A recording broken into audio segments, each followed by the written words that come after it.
Hello, everybody. We also have people online, so I will talk on the mic. And thanks for those who are here in the room. So I'm David Khoudour.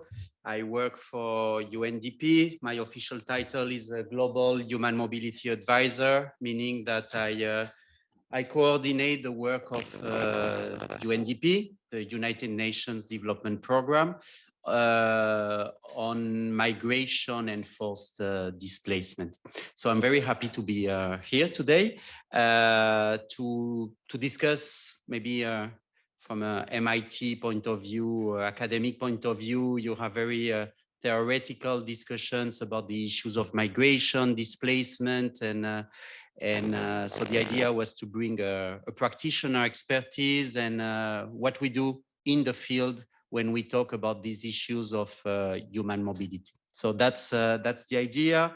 I have a presentation, but please feel free to ask and to interrupt if things are not clear.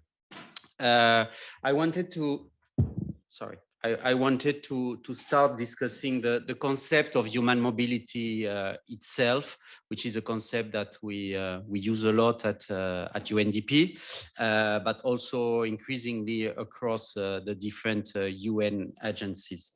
So we have started talking about human mobility in 2009 with the Human Development Report. So UNDP has a Human Development Report every year. And the topic in 2009, a long time ago, it was precisely on the topic of human mobility. And I picked a couple of sentences which I think are interesting. The first one is that people's ability to choose the place they call home is a dimension of human freedom that we refer to as human mobility. So there is the strong dimension of human freedom and the possibility of having choices. And then there are lots of discussions today about voluntary versus forced migration. And there is a strong discussion about even when people are impelled to move by very adverse conditions, the choices they make almost always play a vital role. So meaning that even when we talk about forced displacement, there are always people who stay and people who leave, even in the context of a crisis, or you talk Syria, Ukraine, some people stay, some people leave. So even though we talk about forced displacement, there is still a choice. And on the other hand, choices are rarely, if ever, unconstrained, meaning that when we talk about voluntary migration, well, still, it's voluntary, but what voluntary means. So that's the background. We have released a new report in 2020 to take stock of our thinking, the collective thinking about the issues of human mobility. And our administrator, so the administrator at UNDP is the #1. We reaffirm the value of human mobility, both intrinsic and as an aspect of human freedom, and instrumental as an enabler of development, meaning it's a decision, more or less free, but it's a decision. It's part of our human freedom to move from one place to another. But it's also human mobility, an enabler, a driver of sustainable development. And that explains why, as development actors, we are interested in this topic. So more precisely, so today, there is increasingly a distinction between, on the one hand, voluntary migration, on the other hand, forced displacement. And the work is increasingly disconnected. So the idea of having an integrated human mobility approach is precisely to consider all forms of population movements, can be within a country, internationally. It can be voluntary, it can be forced, it can be regular, irregular. Lots of people are in irregular situation, or the irregular, but we try to have this overarching approach, and also temporary movements or permanent movements. And so basically, when we talk about human mobility, we have these voluntary movements, voluntary migration, mostly for economic factors, economic migration, but also family reunification studies. I guess some of you are international migrants coming from other countries. And then we have forced displacement caused by conflicts, violence, disasters. But the border is very difficult sometimes. Who is really a migrant? Who is really someone who has been forcibly displaced? And a very good illustration is the case of climate change and human mobility induced by climate change. There is no recognition today in international law of climate refugees. That doesn't exist. And still, we know that some people have to live as a consequence of climate change. And therefore, what is the category? Is it a voluntary movement? Is it forced? In any case, at the moment, international law doesn't recognize this category, only when there are natural disasters. But the longer term effects in terms of drought, in terms of floods, all that are not really considered. And then in terms of categories, so we talk about people on the move.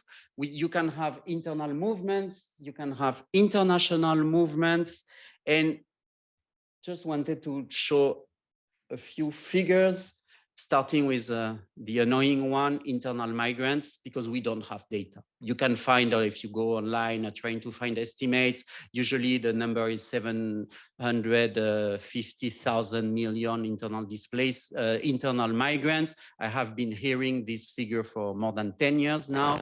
No updates, nobody knows where this number comes from. It's very difficult. Just the definition of an internal migrant can be someone within the same city, moving from one neighborhood to another neighborhood. It's an internal migrant, or moving from a city to another city, or from to different parts of the country. So we have a problem of definition, and therefore we have a problem of numbers. But I still wanted to highlight that. Then IDPs, internally displaced people, we have all these numbers are at the end of 2021. We don't have updated numbers yet. We are working with estimates, but I didn't want to put estimates. So around 60 million IDPs, so people who have been displaced within the borders of their own countries. But these numbers don't include, for instance, Ukraine. And we know that there have been about 6 million IDPs. There are today 5.4 exactly million IDPs in Ukraine. So this number has to be updated. It will be soon, but so far that's the numbers we have. Then we have 36 million refugees and asylum seekers, so displaced people who cross borders. The same, we have 7 million Ukrainians. So this number doesn't reflect the reality today, but it's good to know. So we have more IDPs than refugees and asylum seekers. And then when we take all the other categories of international migrants, those unforced, we have about 250 million international migrants. So that includes all the migrant workers, again, students, families reuniting, and so on and so forth. That's estimates. We don't have real numbers. For instance, transit migration, you know, we hear about the caravans, the people coming from Central America to the US. These people, we count people when they arrive in the final destination. When they are on transit, they are not counted, and still they are migrants. And then there is the question of return migration. It's the same. It's very difficult because the countries don't care usually. I shouldn't say that, but you know, if you are a citizen from a country, you return to your country and that's it. So there are not very good data on this. So we have still some issues in terms of data. Anyway, so why human mobility matters from a development point of view, I would say very simple scheme, but development has an impact on human mobility. Human mobility has an impact on sustainable development. So first we can say in a very basic analysis that the failures of development generates mobility, either voluntary or forced, because we have a lack of development, we have a lack of opportunities, employment opportunities. The youth in developing countries don't have enough opportunities to access the labor market. There are also issues of governance, failed institutions. We have issues of conflicts, of course. We have the topic of climate change. So basically all these failures of development are going to generate more migration and displacement.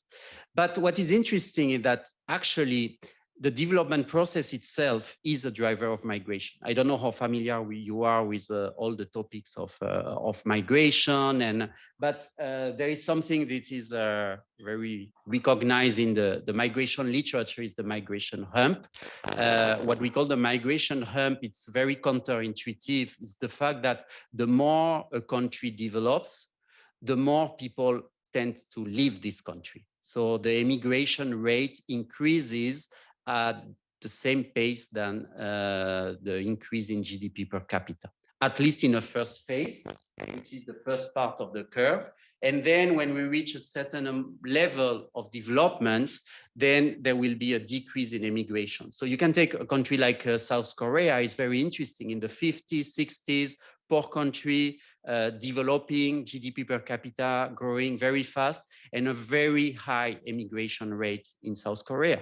And then in the 90s, when the country becomes a developed economy and the GDP per capita is very high, the immigration rate started declining. And we can see that in many developing countries.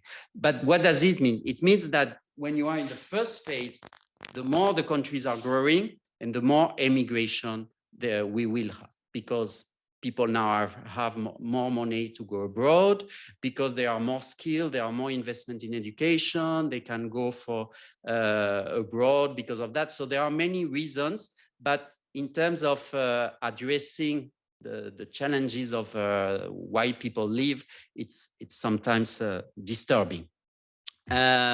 So why do we care? On the other hand, we care as the UN because we have a mandate to leave no one behind, meaning that, of course, we are going to focus on the most vulnerable, the most vulnerable migrants, the displaced people, and trying to address their needs and vulnerabilities.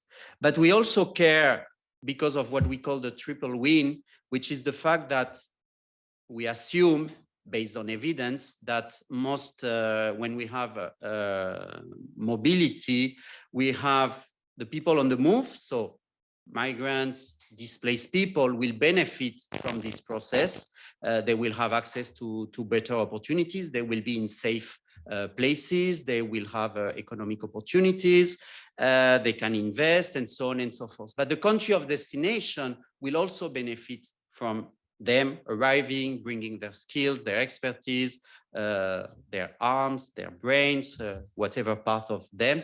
And the countries of origin also, because they are going to send remittances, they are going to send diasporas. So coming back to the title of this talk, enhancing the benefits of human mobility, that's exactly the point. It's how we can maximize this triple win and make human mobility work for sustainable development.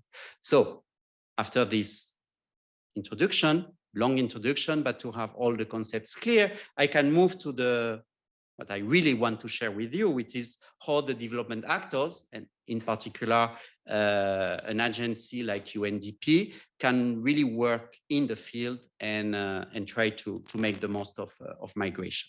What is important is first that we are committed through different international texts. And again, I don't know how familiar you are with this, but of course, we have the SDGs, Sustainable Development Goals. We have one target which talks about facilitating orderly, safe, and responsible migration and mobility of people. So that's for the migration people, that's our main SDG 10 and the target 10.7. And then we have three important texts at the international level.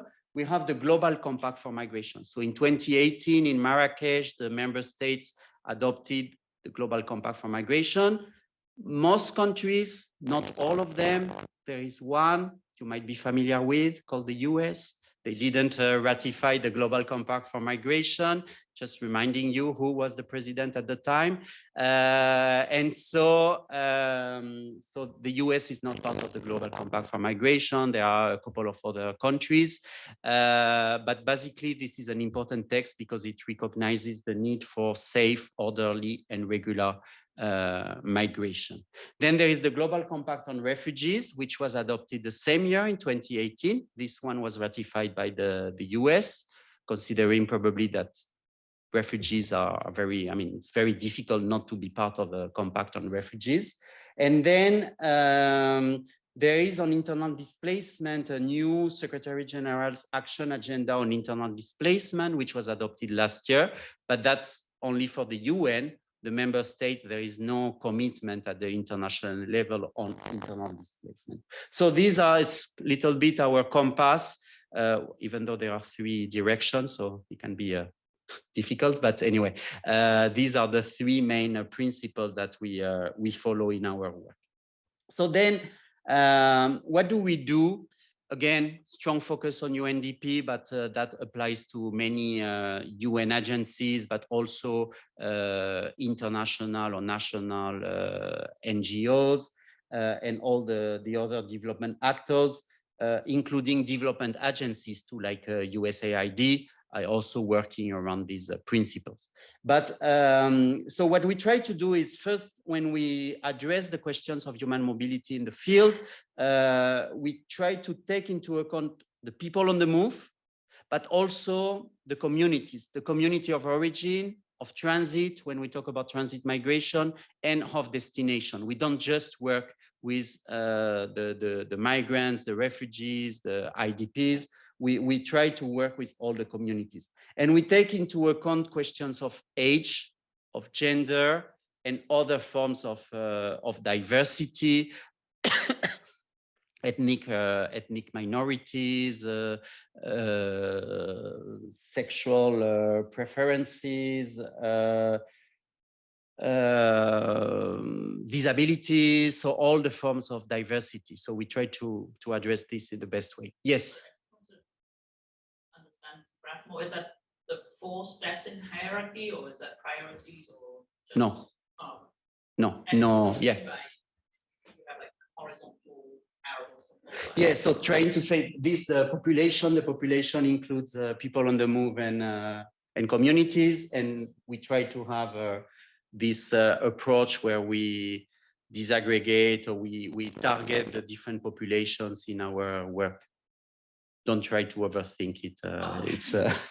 But that's the idea. And then, so we have 4 priority areas in our work, which I'm going to enter into the details. So mitigating the adverse drivers of irregular migration and forced displacement, that's one of the very challenging one, because we assume the principle for us is that human mobility is an enabler of development. So we don't want to prevent, to stop migration. That's not the purpose.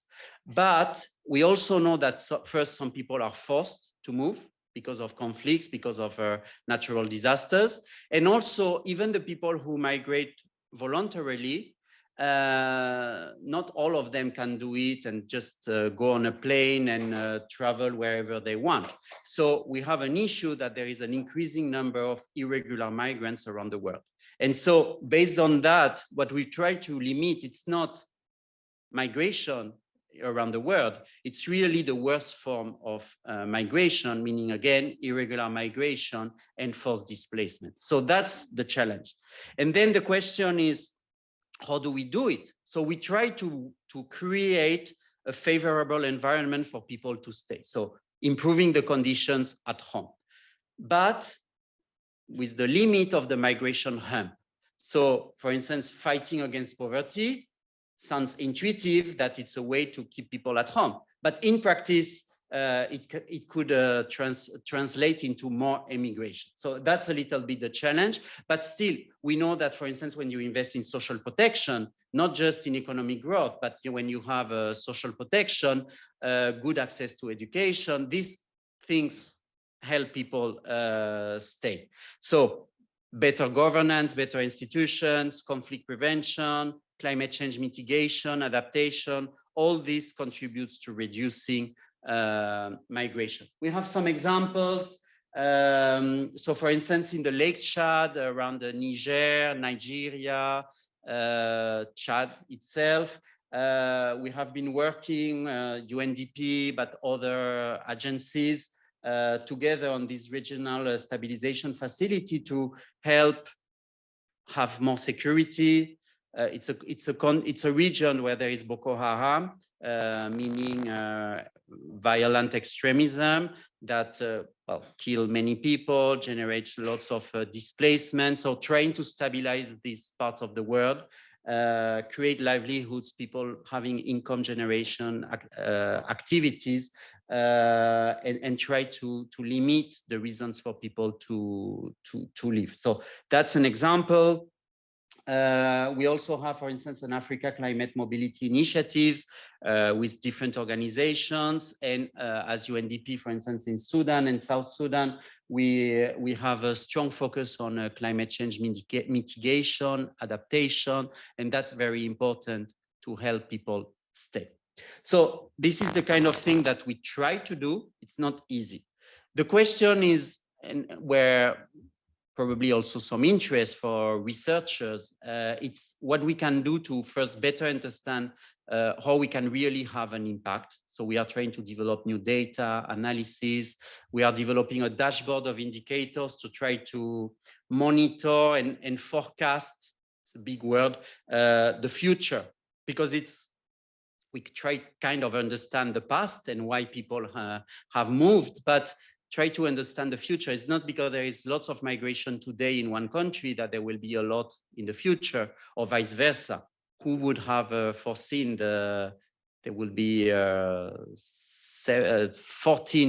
to 14 forcibly displaced Ukrainians 2 years ago? It was almost impossible to foresee. So any tool we have won't be able to predict these kind of things, but still try to be better. For instance, on climate change, how it's going to affect in the future, so that we know where we need to focus our efforts. And then how targeted interventions can affect people's propensity to move. So what does it mean? It's about, we are doing lots of things, but we are not sure. When I'm saying we are doing climate change adaptation to help people stay, but how do we know that it works? So MIT is a very famous place for all the RCTs, randomized control trials, and lots of impact evaluation. This is an area where there is a huge gap, and we try to work on it. We have an experiment now in Senegal, for instance, with youth entrepreneurship. So we are supporting a program with youth entrepreneurs, and the youth in a country like Senegal are those more likely to emigrate. And then we have two groups, one group benefiting from subsidies, training, and support for their business, and another group, a control group, which unfortunately doesn't have access to all these support. And we'll see if actually there will be different patterns in terms of migration. So that's an example, and we try to develop this kind of experiments to understand what really have an impact or not on people's decision to move. So that's the first area. The second area is harnessing the contribution of remittances and diasporas in countries, communities of origin. I was mentioning the triple win. There is a positive impact in the countries of origin. So the question is how we can support and have a bigger impact on the capacity of migrants to contribute to their countries of origin. So there is all the work on remittances. We are developing lots of work on digital remittances and digital education, and how people in developing countries can better use all the digital tools, including cryptocurrency. There is lots of knowledge gaps. If some of you are interested in doing some interesting research on these topics, there is plenty of room to try to understand better with today's technology how people are sending money home. We know that the usual tools go into MoneyGrant or Western Union. It's not anymore the main channels, but there is a huge knowledge gap on these issues. We have released recently a study on cryptocurrency in Africa, but still this issue, there is lots to do. And one of our main activities is to support remittance receiving households in developing business initiatives. Lots of people have this money, they spend it, they send kids to school, which is positive, but there's still a gap in terms of making these remittances more productive. It's personal money, they do what they want to do, but at least having support to use it in a better way. I'm going to skip that. We are also engaging diasporas in local development, meaning that many times people just don't want to send money home to their families. They also want to contribute and be productive in the way they contribute to their countries of origin. We have a program called the TOC10, which means transfer of knowledge through expatriate nationals, but basically it's sending people for short periods of time to contribute to some programs. So for instance, in Somalia, during COVID-19, there are lots of health professionals from Somalia living abroad, and they were going to Somalia for short periods of time to help with the COVID-19 response. There are lots of TOC10 programs, for instance, in Africa with vaccination. Some people are reluctant to be vaccinated. So sending professionals from the country, knowing the language, the culture helps. So there are plenty of initiatives like that. It's a way for the people abroad to contribute, but keeping their life in their country of destination, not having to move permanently back. We support hometown associations, origin communities in leveraging the contribution of diasporas.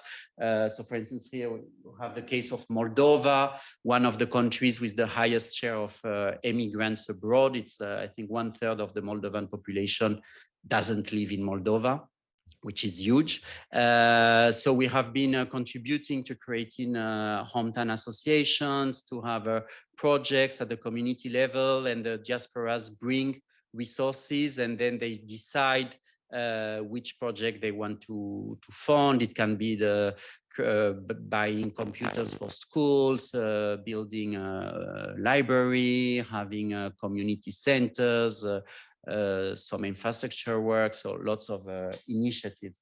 And we have been also working on diaspora engagement in times of crisis. And this is why I was saying the human mobility approach is interesting. Take a country like Afghanistan, for instance. Most Afghans abroad are refugees, and still they can contribute to what is happening. So the idea was, how can we connect the Afghan diaspora with local initiatives when they don't trust the government in place, what we call the de facto government. So then they trust the UN. And so they are willing to work with the UN as a way to support. So that's an example. Today I was talking about Moldova. We are working with the Moldovan diaspora to support the Ukrainian refugees. So it's very interesting because they are not Ukrainians, but they support their communities of origin to host refugees. Moldova is the main country of destination of Ukrainian refugees as a share of the population. So this is an example. We are also working a lot with the Ukrainian diasporas to support in Ukraine. So that's very concrete examples of how we can work with diasporas on making migration work for development. Then in the countries of destination, following my triple win, there is the question of integration and reintegration. So integration of immigrants, refugees in their countries of destination. This is something where an agency like UNDP is working a lot. We support the government, so we don't just implement programs and initiatives in the countries, we also support government. So for instance, in Colombia, when there was the Venezuelan refugee crisis a couple of 7 years ago, it started. until now, we supported with designing a socio-economic integration strategy that then the government has put in place to integrate Venezuelans into labor markets, to help them create businesses, to have access to the financial system, access to training, education, and these kind of things, social protection. So this is something very important, because many times the countries, above all when they face a refugee crisis, they are not used to that. I was talking about Moldova. Moldova is a country of emigration, and suddenly they receive a big inflow of refugees and they don't know what to do because they don't have experience. Same with Colombia, country of origin that becomes suddenly a country of destination. Same for Peru, Ecuador, and you see that also in many countries around the world. When with the Syria crisis, Jordan, Lebanon, they were not prepared. So this is the kind of thing that we do. We also have targeted programming to integrate people, to train them, to give them access to income generation activities. We have specific initiatives also to support women, because we know that they are facing more vulnerabilities on the labor market. So there is a double discrimination. You are discriminated against because you are a foreigner, and you are discriminated against because you are a woman. So that's part of what I was saying about age, gender, and diversity. We also work a lot on return and sustainable reintegration. Lots of people are returning home, sometimes voluntarily, sometimes they don't have choice. All the people deported, for instance, to Central America. What do we do with these people? Usually young men. This is why gender is not just about women, actually, it's also men. So in the case of the people deported to Central America, 80% of them are men. And usually they come from gangs, they have spent times in prison. People don't want them there. So what do? Just let them join the gangs and increase the violence in Central America, which is actually what has happened. Or you try to find opportunities for them to have a new life. So this is the kind of thing that are also important to do. And then, sorry, we have several pillars in our work. We also work a lot with the private sector, because who is creating jobs? Not the governments, not the UN. The private sector. So if we don't work with the private sector to make them understand why it's important to include refugees, for instance, in the programs, in their jobs, and so on and so forth, it's not going to work. And I will skip because I'm short of time.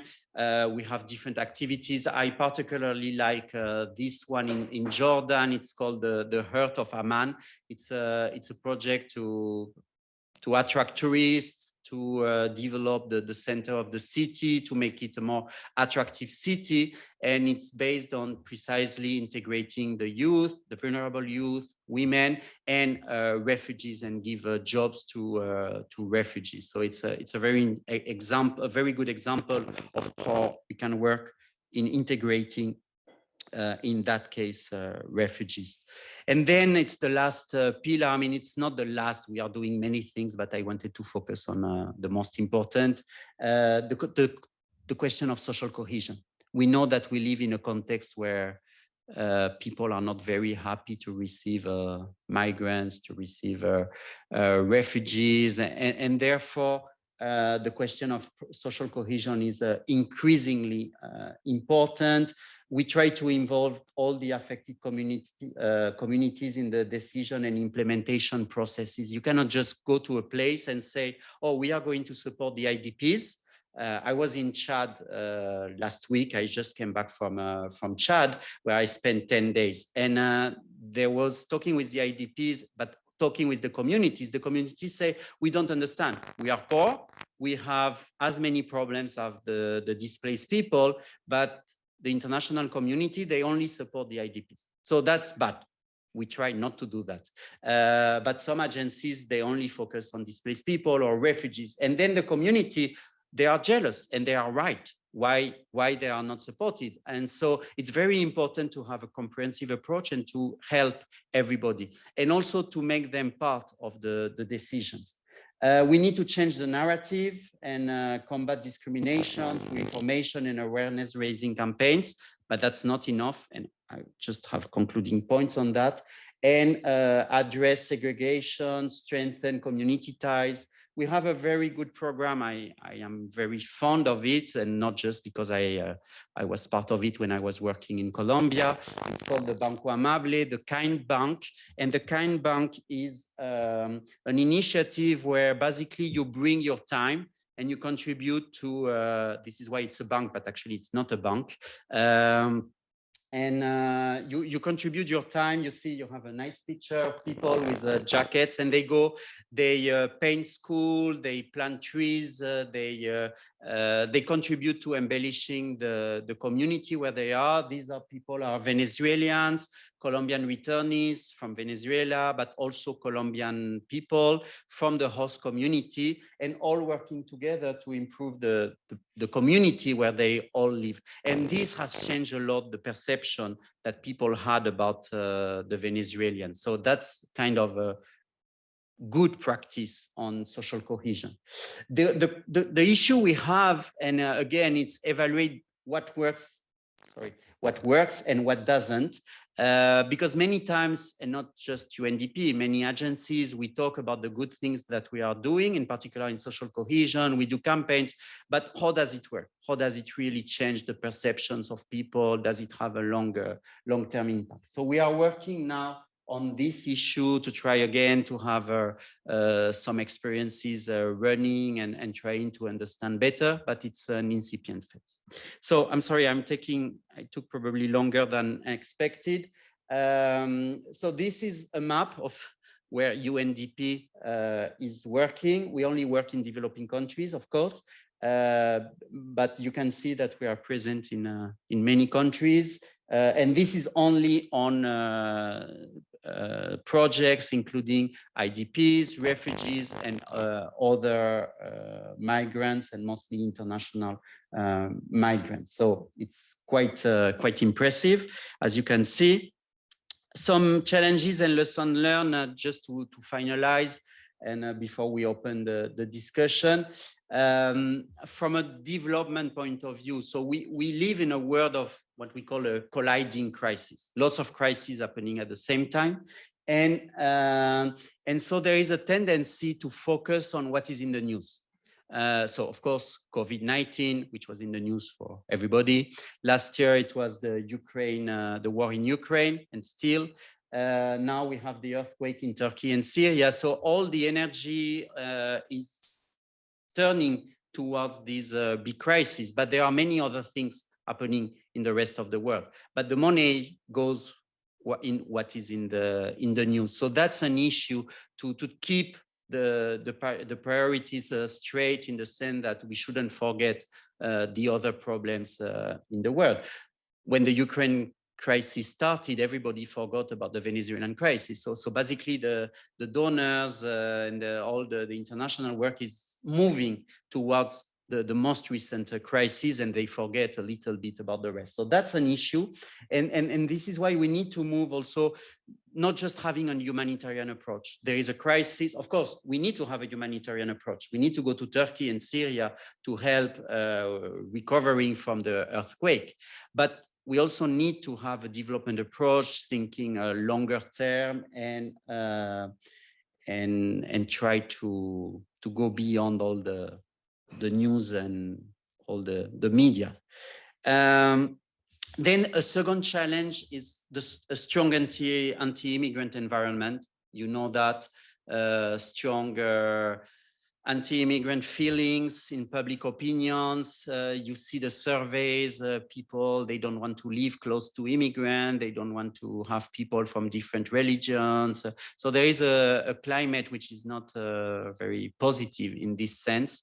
And the policymakers and the politicians are taking advantage of that. So we are facing this issue that when we talk about integration, social cohesion, sometimes we are facing hostile reactions from the population themselves.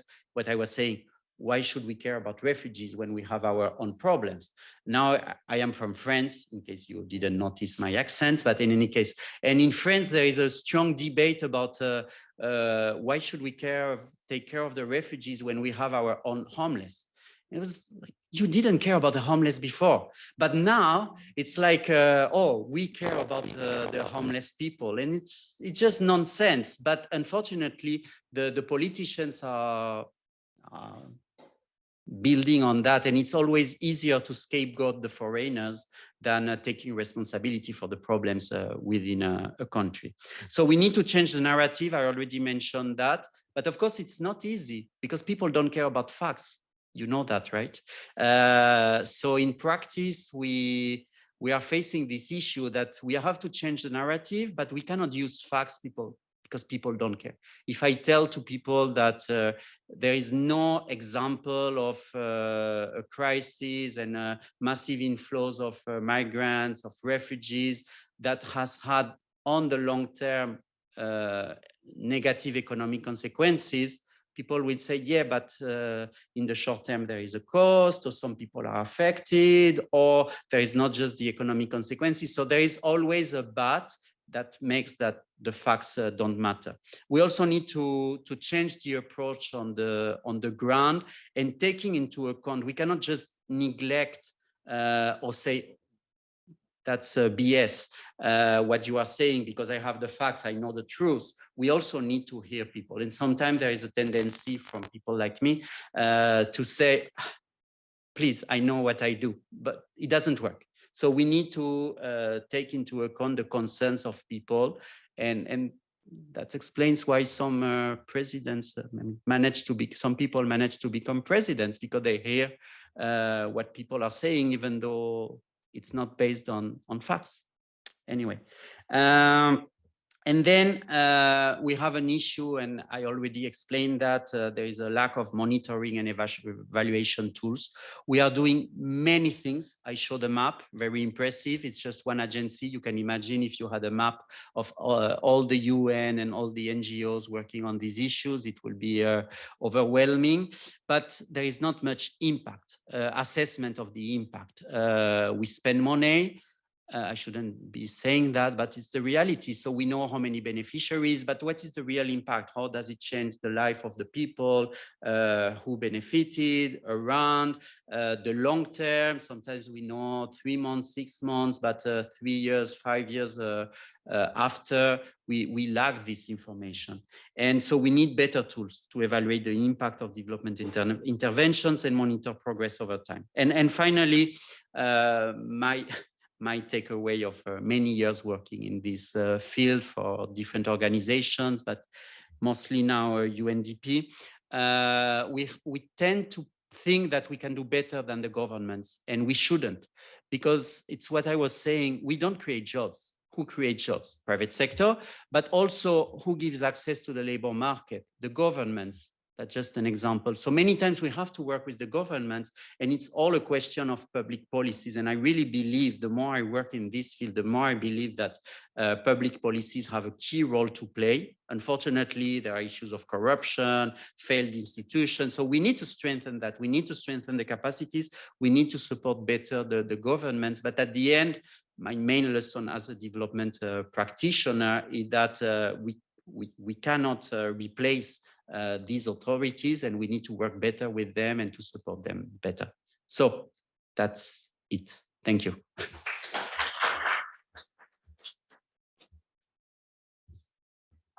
So now we'll be taking questions from both our virtual and in-person audience. So if anyone has one. Yeah. Yeah, I have a question. Thanks for the presentation.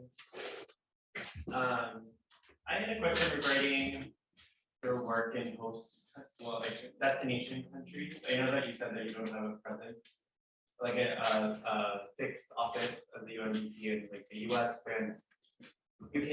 A lot of these countries that are receiving, have traditionally received large waves of immigration, although now that's shifting with more restrictive policies. But I guess what work are you doing, for example, in the US to help help alleviate the migration pressures. For example, the Venezuelan crisis, right? Like, traditionally, perhaps the Venezuelan migration would have gone to the U.S. And I know some of it is through informal channels, but it's largely going to Colombia. So I'm just curious what work, if any, does the UNDP do to sort of encourage U.S. policy to be more open to migration? Yeah, so there are. Yeah, I don't know if I should take some questions and reply after or one by one. I can respond to this one. It's very interesting, and I think there are also questions in the chat. I think it's interesting. So we don't have country offices, but we are a global actor. So I didn't mention that, but we are part of all the global discussions. Hey, Justin, I assume. So we are in the questions part. It is the discussant, but any comments? Thanks in any case for being here. No, so yeah, we are part of global discussion. So for instance, in May, in New York, there was the International Migration Review Forum. So I mentioned the Global Compact for safe, orderly, and regular migration, which was adopted in 2018. There was the decision every 4 years that all the member states meet and discuss the progress. You remember I said the US didn't ratify the compact for the reason we know, but now there is a change of president. And so the US, it's done. You cannot ratify the compact after, but still they were at this forum. They said that they were supporting the process, even though they are not part of it.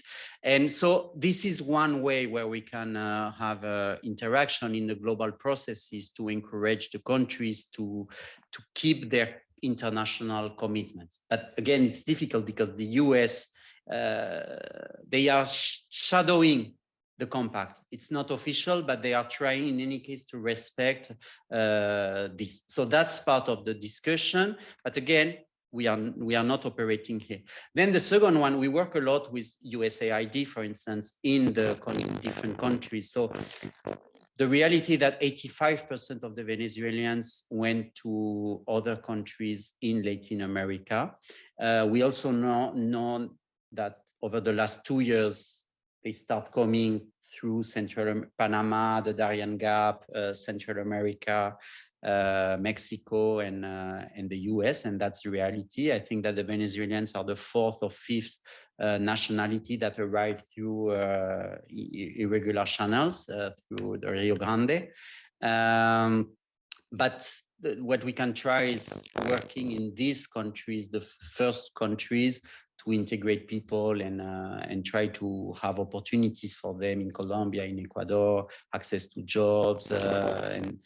But it's not easy because people, I was saying about forced displacement and the question of choice, and that's exactly that. So you can first decide to leave Venezuela or not, and then you can choose the country. And then even though you know that in Colombia you will be better treated if you have families, if you think that in any case you will have an income much better and you will be able to send remittances, it's very difficult to do that. So yeah, in that case, again, we don't work when they are here, but we can work with the countries in the transit countries or make them hopefully a destination. And also now I will be in Caracas in 2 weeks. We are working on also, I mentioned return and reintegration. So we are already anticipating returns, maybe not massive returns. That's part of the process, trying to understand and to do some surveys and understand what is happening, but also preparing and at least that people have this option to return home. Because at the moment, if they go back, what is going to happen? So also working on that.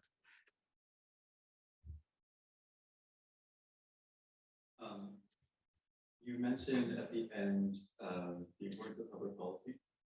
And I'm just curious, and since we're at a city department for this talk, how often like the policies of a municipality would matter as opposed to a state or region, or like the actual federal government or highest government of Yeah, I think it's important. I mean, at the end, in most countries, unless you have federalist countries like Mexico, where the states, so at the regional sub-national level, they have the possibility of having their own laws. In most countries, it's really the laws are, I mean, it's enacted at the national level. So everything which is around regulation. Well, for instance, just taking again the example of Colombia, because I was there and I designed the socio-economic integration strategy for the government. I was seconded by UNDP to the government. The first part was the regularization. Colombia decided to regularize 2 million people. That was the first pillar of the strategy. And it took 2 years to reach that, but it's pretty unique in the world. The local level, they cannot do that. There are questions, for instance, of recognition of foreign degrees. Ministry of Education does it. If you have a degree from Venezuela and you want to work in Colombia, and if the ministry, I mean, doesn't accept that, or the company, so you need to work at the national level. Recognition of skills too. You know, people with experience in their countries of origin, and then they arrive in a new country. You work during 10 years as a carpenter. The picture of the invitation where 2 people are carpenters. There is no degree. You don't have a degree that tells you that you were a carpenter during 10 years. So there are mechanisms to recognize their skills and give you a certificate. So all this, it has to be at the national level in most countries. So this is why it's so important. Then at the local level, it's the implementation, because at the end, the people, they don't arrive. I always mention that you don't arrive in a country, you arrive in a city, you arrive in a municipality. So for instance, I mentioned Moldova. I spent some time last year there to support also our country office in the field and to help the government. I mentioned Moldova had no experience at all dealing with refugees. And there, initially, the support was not at the national level, it was at the local level, because the people were arriving, again, in some municipality, and they didn't know what to do. And they didn't have the capacity. How do you increase the capacity of schools to face all these students coming, the shelters for the populations, public services, access to rights, access to services, all that, it's not the national level, it's the local level. But it's not policy itself, it's more providing public services. So we really work at the 2 levels, but it's a different level, which is what makes it interesting.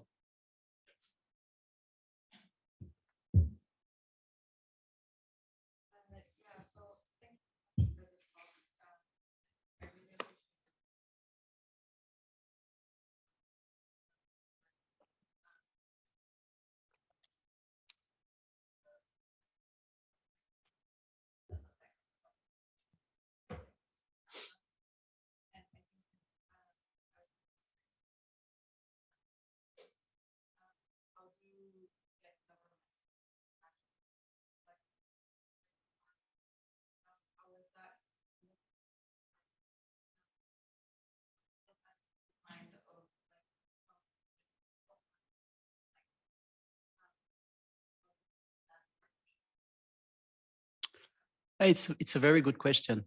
We are the UN, so we cannot work out of without the government. We are not an NGO. We always work. There is like a work plan which is agreed, which is negotiated every 2 years between the UN and the countries, and we need to keep that in mind. But sometimes, of course, you have to be subtle. Just, I mean, for instance, Afghanistan. The UN doesn't recognize the Taliban. So we talk about a de facto government. and we are not supposed to work with the government.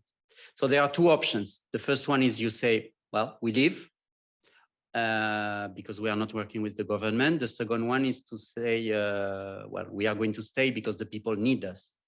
So we choose to stay.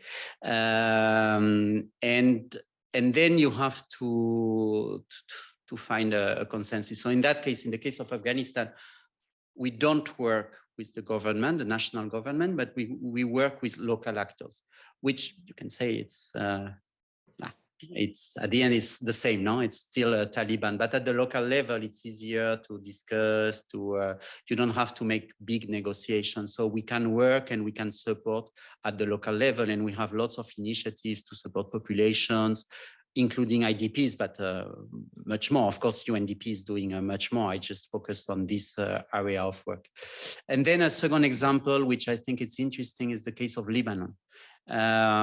So when there was the Syrian crisis, you know, Jordan and Lebanon were the two main host countries, and Turkey in volume, but as a share of population, Lebanon, 25% of the population today is composed of Syrians. So it's huge. Can you imagine 25% of the population? And Jordan. And Jordan was open and trying, understanding that they needed to integrate and find opportunities. And it was relatively easy to work with the Jordan government. Not at the beginning, but then they understood that these people were going to stay. Lebanon, never, even today. So you are not allowed to use the word refugee. They don't want to hear talking about social cohesion because that means that the people are here. They don't have access to the labor market.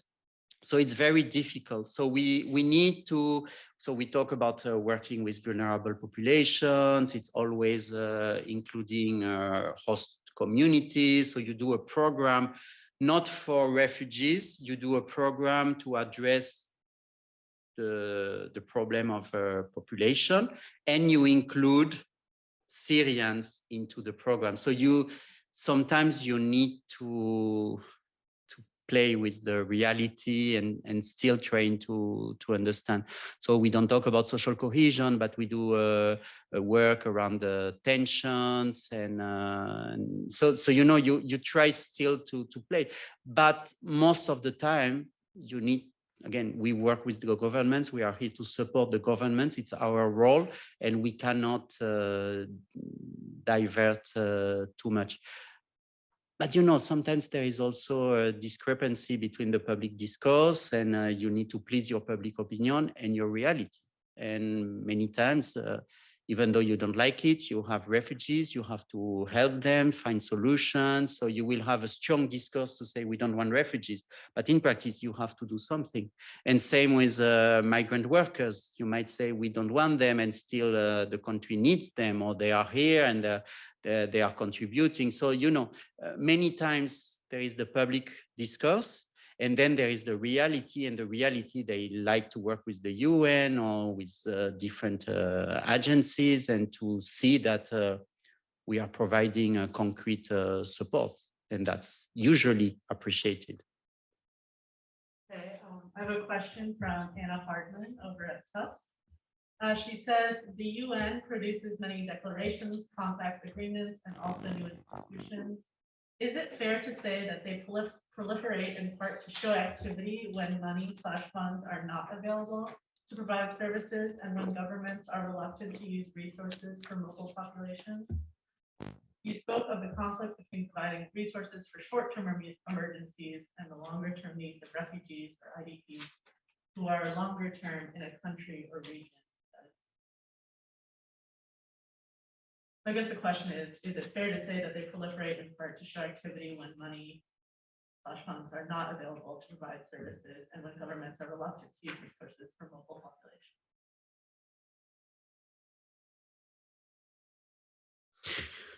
I'm reading the question too, because it's a long one. Hey, Anna, who is connected in line. No, it's a good point. I would say on these issues, we don't have that many compacts or declarations. So, I mean, it's the first time ever that we have a global compact for migration. So we have waited until 2018 because the countries, they consider it's part of their sovereignty. And therefore, they were very, very reluctant. It took forever, and it's a non-binding compact. It's not a convention. It's called a compact as a way to say, look, we are going to say these are the main principles that we should all agree when we talk about migration, but we are not going to make it binding. And despite that, many countries, not many, but several countries didn't want to ratify them. Yes, it's the question refers, I think, to my first point, that there is a strong focus on humanitarian approach, and all the resources are focusing, most of the resources are focusing on humanitarian response. I have an example that I have been since when I was working in Colombia. There are pledging conferences, and from time to time, the donors come to the country and they discuss what is needed. And the Colombian government, with the socio-economic integration strategy, was telling to the donors, look, we don't want humanitarian assistance anymore. We have everything. It's not a humanitarian crisis anymore after 5 or 7 years. We need you to support us on the socio-economic integration strategy. We need to provide, to give jobs to people. We need to invest in entrepreneurship. We need to, build the schools. We really want something that will also help the host communities. So having this longer term perspective. And at the end of the pledging conference, when the conference starts with the government saying, please, no more humanitarian assistance, 80% of the commitments, it's a pledging conference, so the donors say what they are going to give, it's all humanitarian. So it's very depressing from a development perspective that the government asks for some resources specific to do this and that, and the donors say, well, sorry, we are going to give for this and that, which is not what the government is asking. So I'm not sure I answered the question. I'm still trying to understand the question fully, but that's part of the reason why we have some limitations in terms of having this longer term approach and trying to focus on a development approach when the donors, because I guess it makes feel them good.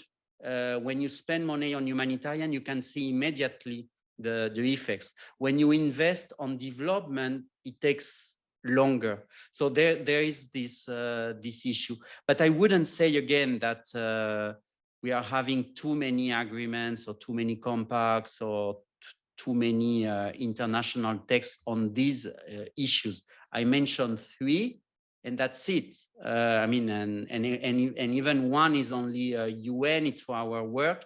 There was nothing until 2022 on internal displacement. So we cannot say that there is an excess of international texts on these issues. The governments hate that. So, and yeah. So sorry, Anna, if I didn't reply fully to the question, but I tried to provide some personal thinking about that. From the audience. Okay, we have another online question from German Zarate. Asks, do you also recommend U.S. policymakers to regularize migrants waiting for a resolution of their status, just like Colombia?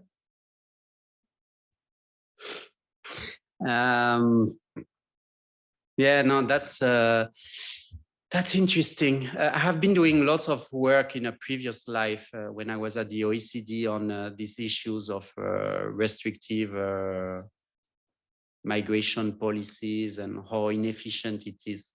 But now I am a UN civil servant, so there are things that I can't say anymore. But really, I mean, just we are at MIT, so there are people from different universities, keeping with the academic literature. Restrictive migration policies are inefficient.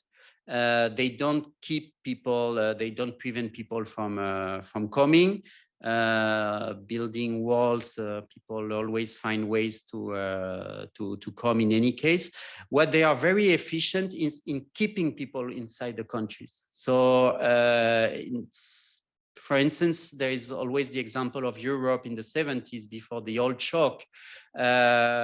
Migration was free. People were coming from Africa, from North Africa in particular, from Turkey, going to Germany, to France.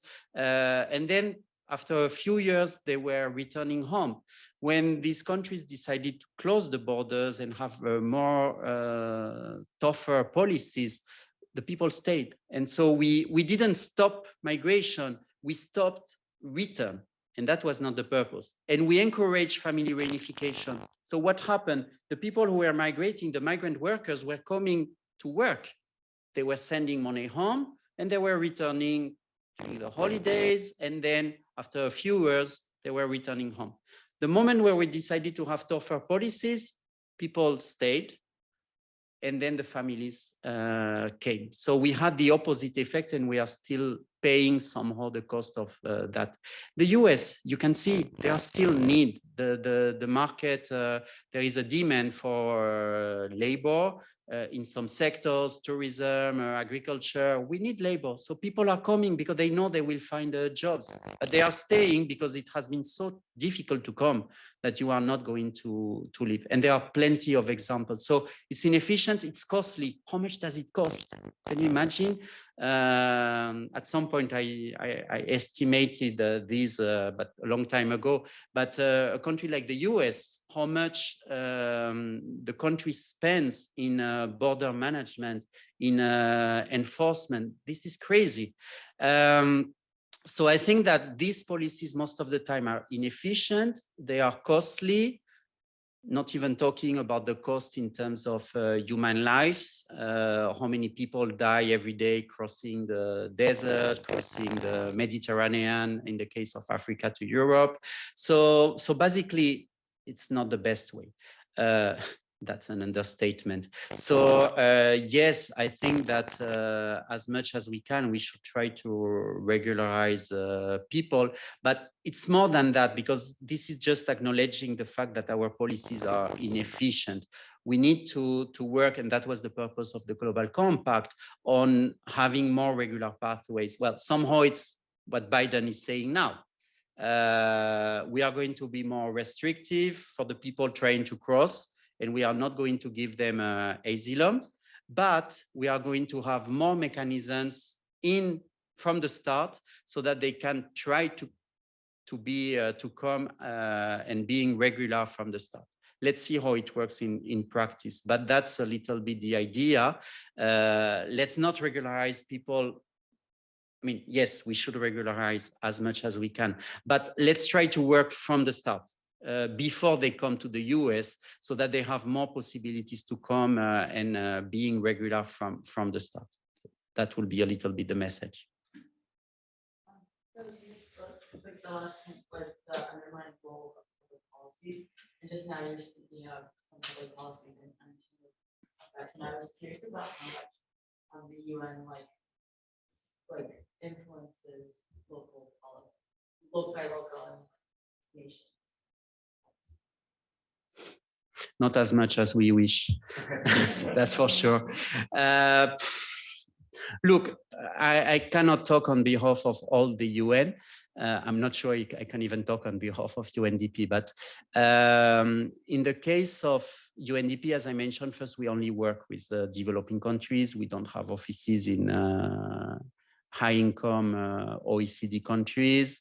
So we can try, we are part of the global processes. We are working with the member states. We are dealing with these topics, and we can try to influence, but it's not easy. The best we can do, I think, at the global level is sharing good practices, advocating for more regular pathways, showing them what are the benefits. But we don't have a direct influence, just hoping that what we say has an impact. But then in the countries where we work, and I show the map, it's oops, sorry, that was not the purpose. We are working in many countries, and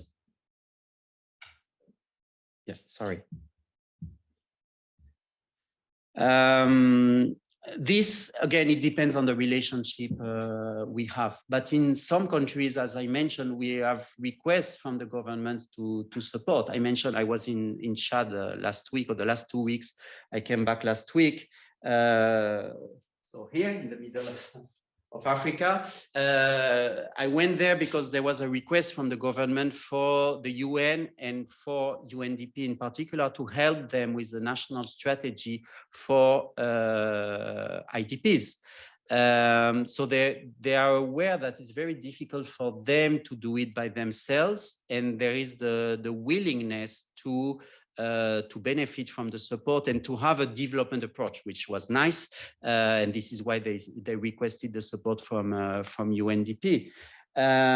Same with Moldova. I mentioned I was there last year. I spent 1 month in Chisinau and helping the government with what is the response. So basically, when the states ask us, and we are there to help them, to support them. I mentioned the case of Colombia, but these are just a few examples. And other countries where they don't want to hear anything, so we can just try to, like Lebanon, try to do something, but clearly it's very difficult to have interaction with the governments on these topics. But usually, and in particular in developing countries, they are happy to have the support of the UN. They rely on the UN for many things because they don't have the capacity, or they don't know how to do it. So still, it's important.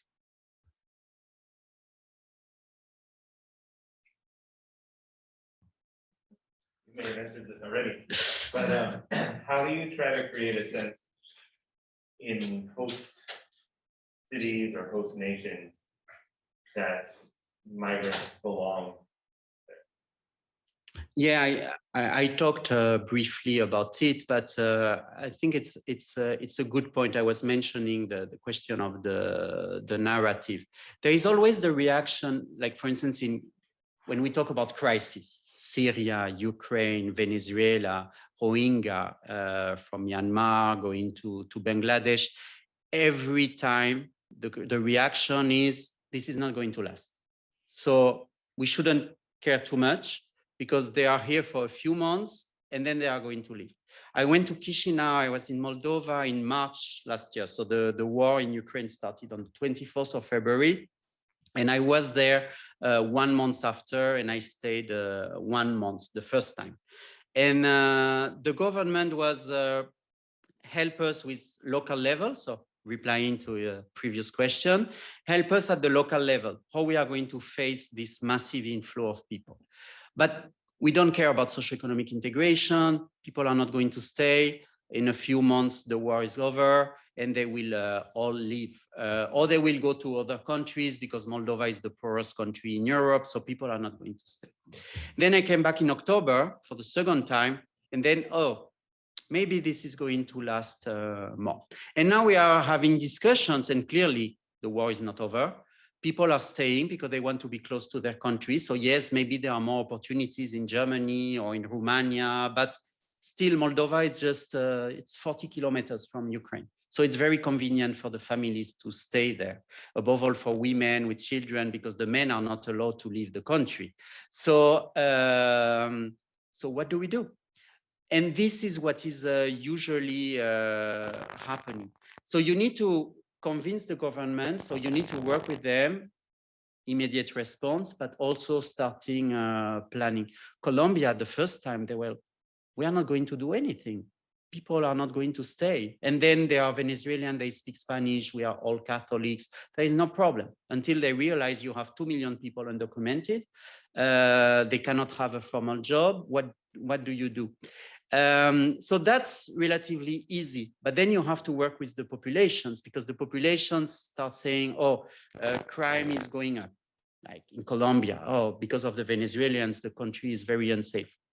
Sorry, I have spent some time in Colombia, it was already unsafe before the Venezuelans. So don't blame the Venezuelans for the problems of security in Colombia. But there is always a tendency, I was talking about scapegoating the foreigners for the problem in the country. Policymakers, like suddenly the government and at the local level in particular, oh, because of the Venezuelans, we have this problem, we have that problem. You had these problems before. Don't tell me it's because of the Venezuelans. So you need to work also not just national level, the local level, raising awareness campaigns, talking with the population. So we have some initiatives I mentioned. For instance, in Colombia, we have been working, putting together the people. At the end, it's not with speeches. I don't believe that campaigns will change the way you think, but put together schools. The Venezuelans were very good. There are lots of music classes, and Venezuela is very well known for the music. So putting the kids together, playing instruments, learning music has helped. Community service together, Colombians, Venezuelans, contributing to improving the community. So this is the kind of thing that work, and engaging the private sector, super important, because if many times you face that, it's not because you cannot work, it's because the private sector doesn't want to hire foreigners. Whatever their status, migrant workers, refugees, they just because, why would I do that? I hear that all the time.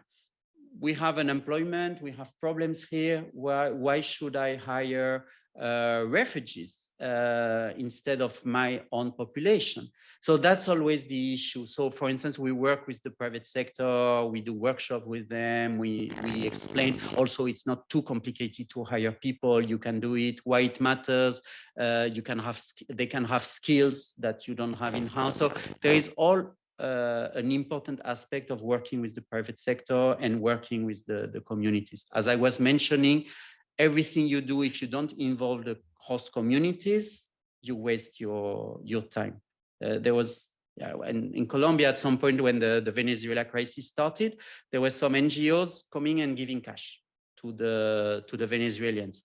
And so lots of literature show that it's important. I mean, unconditional cash is very good. Yes, but you give cash just to Venezuelans, and then the people around, they are poor, and they don't receive cash, and they say, and the cash was twice the minimum wage in Colombia. It was just ridiculous. So the local population was saying, why? What is happening? And that created a strong feeling against Venezuelans. And the government had to say, stop.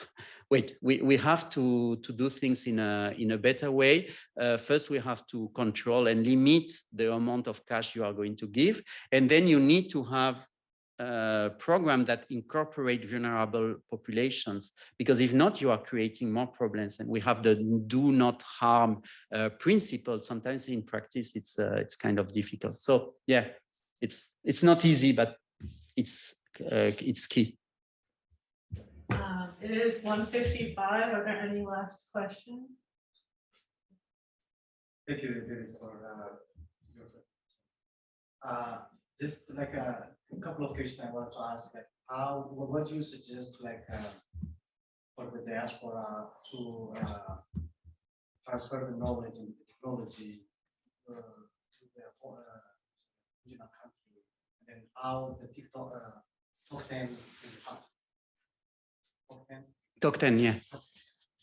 Yeah, so just there is an interesting comment from Mayra Acosta about the fact that lots of governments are corrupt.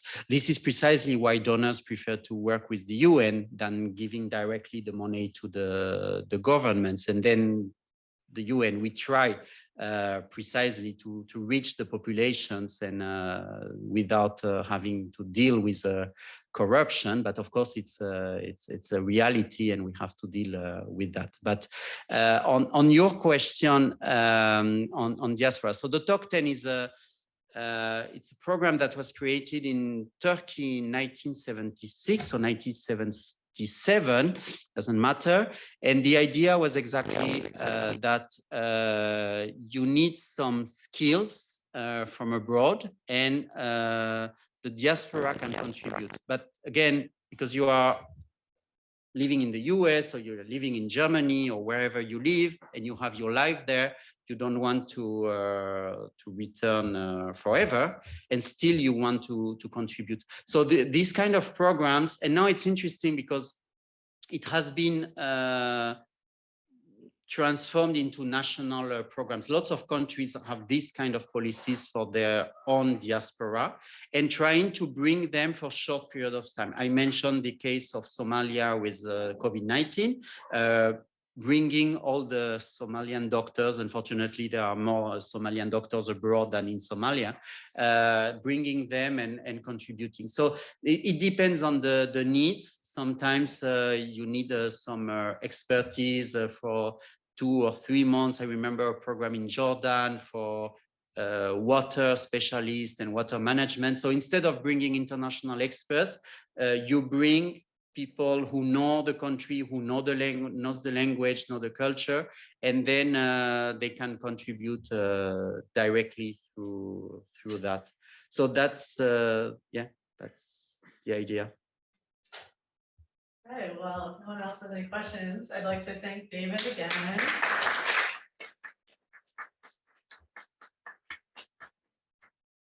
Thank you so much. Thank you. Thank you. It was a pleasure.